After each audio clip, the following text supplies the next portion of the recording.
Hey, how you doing? I haven't been on YouTube in a while, huh? Well, let's just say I've been busy. Welcome back, everybody, to another video by me, Laszlo. I'm doing what I'm going to determine is a rite of passage of my own making now that I have finished my comprehensive exams for my PhD in folklore. So, comprehensive exams. I had 2 years of coursework to start my PhD. I've been here in Newfoundland for since 2023, the autumn of 2023. After finishing all my coursework, I had to make a reading list of 75 books and 75 articles split into 3 categories of 25 for theory, place and ethnography, and genres. And I choose a different professor to be like the committee head of each of those categories. You can include books and articles you've already read. So it kind of came out to, I think, 68 books and about 50 articles. Of those, I read 64 books. Some books I just couldn't acquire just because of book pricing and shipping. Like literally one book I bought and it shipped here, and the guy didn't know how to get inside my apartment building, and so they sent it back to the storage mail facility. Didn't tell me. Waited 5 days and then shipped it back to the United States. And so I was like, you know what? I'm not going to buy that book again. I'm just not going to read it. And so, yeah, so totaled out between May and early November, I read 64 books and about 50 articles on the 3 categories. My theory was performance theory, of course. My place and ethnography, we kind of finagled around being basically another big genre. I did legends, contemporary legend research, which I timed out to be doing my legend readings while presenting in Europe. I went to 2 conferences this year and presented in Europe. I'll talk about that in a minute. And then my genres were medical, folklore, and folk belief. During my reading, I focused heavily on the belief side because of my personal interests in vernacular religion, forgetting that my thesis is going to be on organ transplant ghosts, and so the question for my comps exam was much more health-based instead of belief-based. What are you gonna do? And so yes, so I read the 64 books between May and November. And if we're being more realistic, those first couple months during the summer, I didn't read a lot. I brought like 3 books with me on my trip to Europe, and I read a 0.5. So I really had to lock in August. So really I read the majority of 64 books between August and November. After finishing all the reading, what happens is, like I said, I have a different professor that I chose to head each of them. And the comprehensive exams are 3 weeks of basically improv papers. So it went for me theory, and then place and ethnography, and then genres. So starting November 17th, and then now finished today, December 5th. Monday morning, the 17th, I open up the theory question, and then do Friday 5 p.m. is a 20-25 page paper on answering that, primarily using your reading list. And you can mix and match. I used some books from Legend for my performance. Like I said, that means for the past 3 weeks I've been getting up Monday morning, and then somehow by Friday afternoon I finish. All of my papers were over 25 pages. I mean, they just had to be because they're just giant lit reviews. That's pretty much all they are, or at least I'm hoping that's what they're supposed to be. And so, given my sleep schedule, when given free time, I tend to be nocturnal. So most of my writing was done between sunset, which here in the winter in Newfoundland is 4:30 p.m., and sunrise around 7:30, 8 a.m. I'm like, all right, I've written enough. I'll go to bed, wake up around 4 or 5 p.m., write the whole night. Some days of the week were harder, where I would let 7 hours go by, I haven't done anything, and then I'm like, okay, I gotta write a little bit. And then all 3 weeks in a row kind of had to culminate in a writing from Thursday afternoon until Friday morning once it was done. It's like it would take me the first couple days, like Monday, Tuesday, Wednesday, would be I'd get like 2, maybe 3,000 words done, maybe 4,000 words done. And then that Thursday afternoon into Friday morning would be like the last 5,000 words. It's like I'd write like, I'd say 70% of the paper is written in that last night. It's just the way I work for some reason. So for example, for this final theory, or this final health one, it took me a week to write basically the first chapter, because I break down papers into like chapters or sections. And then I wrote the last 4 chapters between 7 p.m. Thursday afternoon until 2:16 p.m. Friday afternoon today. And then I turned it in at 2:22 p.m. and I slept about 5 to 10:30 p.m. and it is now 11:45 p.m. on December 5th of 2025. So, why am I here and making this video? Because I've wanted for a while now to get rid of this, and I thought, what better than to turn it into a rite of passage for finishing my comprehensive exams, and as an ode to my strangely most popular videos on my YouTube channel, despite ever putting effort into any other YouTube video, what gets popular is videos of me in a bathroom shaving my head or shaving my beard. For some reason, people like that. So I thought, why not do it again? First up, my idea was, I get so tired of these bangs. Also, usually when I'm around, I don't wear my hair down like this. I usually just put it like this. And most often I wear a hat. So usually this is what I look like. I guess let me get my glasses out. And obviously I'm not going around in a Hawaiian shirt right now. It's December in Newfoundland, but that's basically it. Okay, what do we think about this? What do we think about this?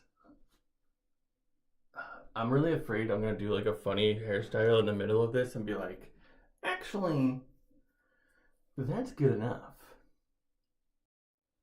Okay, next up, I'm listening.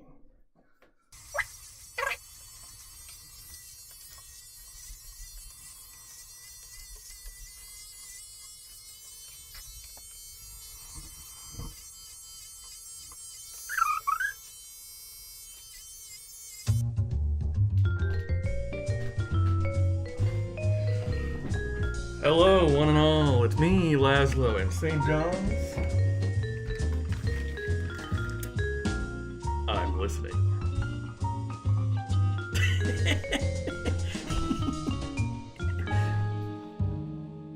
What do we think?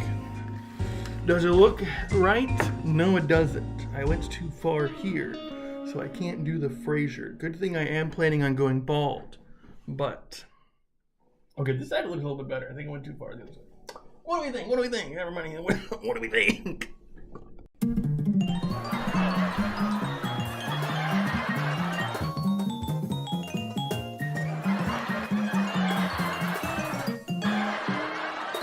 Alright, let's get this out of here before I like it too much and I keep it. Oh, if I didn't go too far. Yo, I gotta grow this look out next time. Alright, so my performance paper obviously was pretty simple performance theory. It was just a history of performance scholars, and then I guess what I found most interesting. So how I structured it was the first half of the paper was generally just like a chronological move through all of the performance scholars that I know of or at least think are important. And then I did my 2 favorite, who I would say are the 2 most important performance scholars. Even though they're not folklorists, their theories are so important that you can't do performance theory in folklore without these guys. So I thought I was going to be able to talk and do a lot of the shaving while talking, but I think this is going to be too loud. And I also won't be able to think of it. But let's try. No, it's just going to be too loud because I'm going to be like, so the thing about Johann Huziet is not going to work. So I'll do little breaks and then I'll talk. Or I'll just do another video later if people want me to talk about it. Let me just talk about it right now. So, For my performance one, like I said, I just did like a general, like the whole chronological history of performance scholarship, starting kind of with like J.L. Austin and Bateson, when they're more like language scholars and trying to figure out like performatives. And I would have been able to tell the whole damn thing like 2 weeks ago. I don't know, everything's performance. I would say one of the most important scholars of all, who I said is one of the most important scholars in my paper, is Irving Goffman, who wrote a presentation of self in everyday life. And I like that one so much because I feel like I've been saying this my whole life, because as we can see, all moments of life are performance. We're always performing whether we know it or not. And every social interaction can be looked at, or at least analyzed, as its own like scene. And he came up with keying or framing. He had like a 1970s book as well. The presentation of self in everyday life, I believe it came out in 1959 off the top of my head. And then in 1974 he did frame analysis. So the idea of framing, so like for certain phrases or certain things, they like frame the situation so that you know how to interpret what's to come next. Damn, I thought I was gonna talk a lot more. I brought this in the paper, I got it all down. It's just in the moment now at 12:30 in the morning. From a paper 2 weeks ago, maybe not. But the key takeaway is everything is performance, and I would say performance theory is so important in folklore because you can look at almost everything, especially the telling. You know, someone who's sharing an urban legend, someone who's doing folk music, someone who's telling a joke, even someone I would say who's like doing like material culture. You can even like bring performance into material culture to look at the making of the. Like I always think like a potter. Like if you're watching someone like making pottery, that's a performance. I guess it depends. I mean, it's always about context and audience. Yeah. And then the other most important person I'd say came out. I mean, he's still alive, but a lot of his better work came from the 90s. Is Richard Schechner. I'm so tired of writing about this guy that I feel like I'll write about him for the rest of my life, because I had to read 3 of his books for my theory reading list. And he came up with restored behavior, or twice behaved behavior, and it's this. He's really interested in like reenactment and looking at both theater and life as these restored behaviors. And he really likes making like visual graphs. So like he has this whole like quadrant thing, where 1 represents the self, 2 represents if you're turning into someone else, 3 is the real past event, 4 is the perfectly replicated future/present event, but 5A is the fictionalized past, and 5B is the now kind of fictionalized, not perfect reenactment.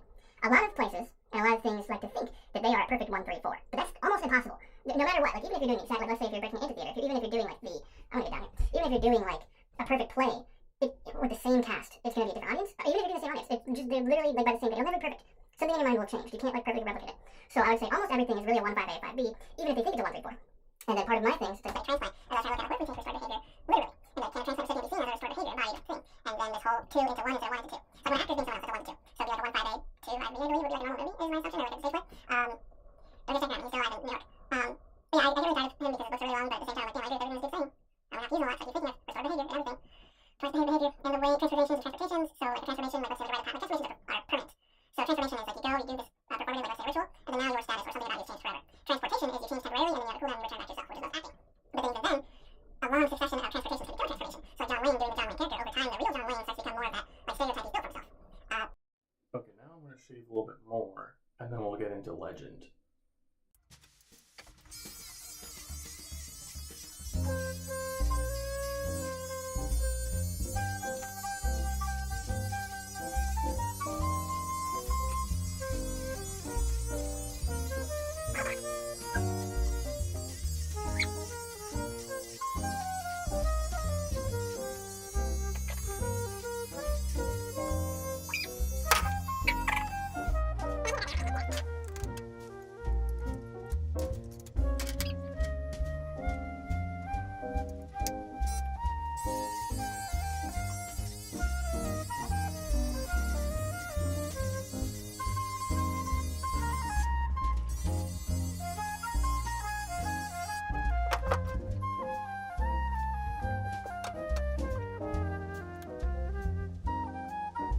Okay, so contemporary legend was my next one, or legend was my next one, and that's like, when you hear the term urban legends, it's more common now to use contemporary legend.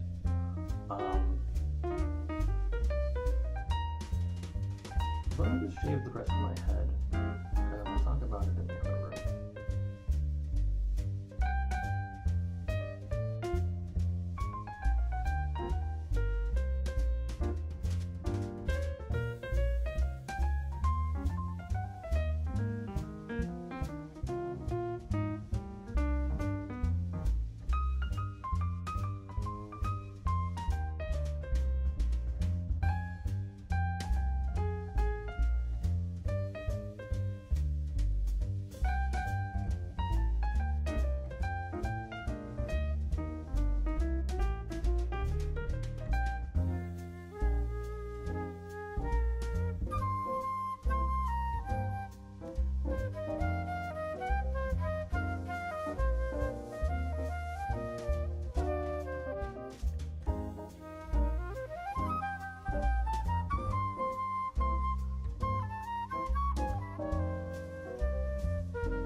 a little tour of my room in the meantime. Here's the aftermath of 3 weeks of comps, all these books and sorted, and these are books I have to return to the library. I wasn't able to buy them. Here's the workstation, if it can... There we go. Hold on. There we go. Here's this. I've had this bookshelf for months, and I'll now fill it since I have time. Meanwhile, you wouldn't think it in my room. Merry Christmas, by the way. You wouldn't think it in my room, but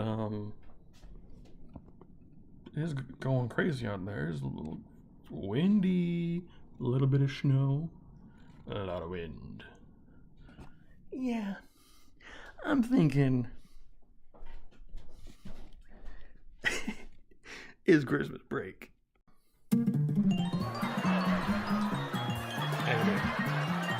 Alright, so it's done. I can feel it might not be like perfect everywhere. Also, what's going on here, don't like that. But it's done. And I'm just gonna grow back out. I'm not gonna like maintain the baldness. I figure within like 2 days I'm gonna have hair again anyway. But I figure a good fresh start, use a little rite of passage. Because now that I'm done with my comps exams, if I pass, there's nothing left for me in this program except for doing my own fieldwork and doing my own thesis. So the schedule now should be, if I pass, I'm basically free till January, and then starting in the January semester, I'll start working on my thesis proposal, going through ethics, getting that approved, spend the rest of next year doing fieldwork, so going around interviewing people, and then I'm going to spend at least a whole other year. So I'm going to spend at least all of 2027 writing my thesis. My goal, if I pass and everything is going the way it should be, my goal is to be done doing my PhD defense in like spring, summer of 2028. So by the summer of 2028, Dr. Mark, kind of crazy. Maybe I need a cooler last name. You tell me. So now I said I might as well talk about some of my legend stuff. I think more interesting than my paper that I had to do for these exams is that I presented at 2 conferences this. Who the hell?